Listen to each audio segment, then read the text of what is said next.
గణేష్ చతుర్థి అంటే భక్తి, సంస్కృతి, రంగురంగుల పందిళ్లు, డీజే మోతలతో కూడిన ఉత్సాహం గుర్తుకొస్తుంది. కానీ ఈ పండుగ కేవలం ఆధ్యాత్మికతకే పరిమితం కాదు, దేశ ఆర్థిక వ్యవస్థకు కూడా దోహదం చేస్తుంది.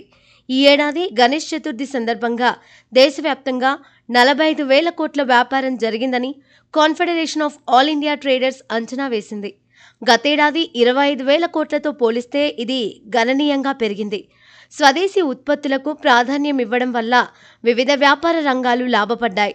గణపతి విగ్రహాల వ్యాపారం ఒక్కటే 1,000 కోట్లు దాటగా పూలు, దండలు, కొబ్బరికాయలు వంటి పూజా సామాగ్రి కొనుగోళ్లు 500 కోట్ల వ్యాపారాన్ని సృష్టించాయని సిఐఐటి తెలిపింది.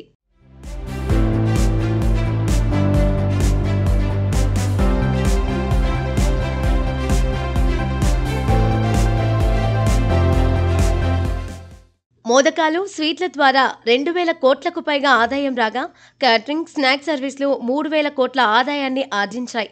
దేశవ్యాప్తంగా 20 లక్షల గణేష్ పందిళ్లు ఏర్పాటయ్యాయి.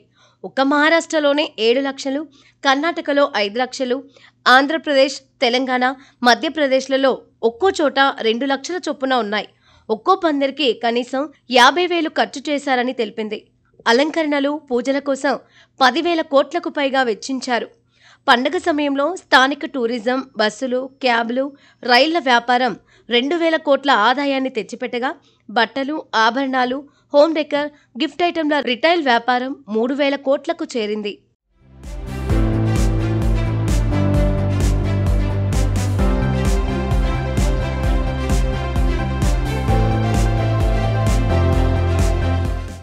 ఇక ఈవెంట్ మేనేజ్మెంట్ కంపెనీలు 5,000 కోట్ల ఆదాయాన్ని ఆర్జించాయి.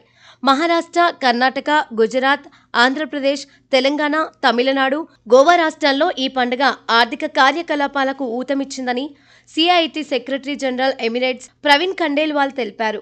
రక్షాబంధన్తో మొదలైన పండుగల సీజన్ గణేష్ చతుర్థి, నవరాత్రులు, దసరా, దీపావళి, ఛత్ పూజ, పెళ్లిళ్ల సీజన్తో భారత ఆర్థిక వ్యవస్థ మరింత ఊపందుకోనుందని సిఐఐటి అంచనా వేసింది. గణేష్ చతుర్థి కేవలం భక్తి పండుగే కాదు, ఆర్థిక వృద్ధికి ఊతమిచ్చే ఉత్సవంగా నిలిచింది.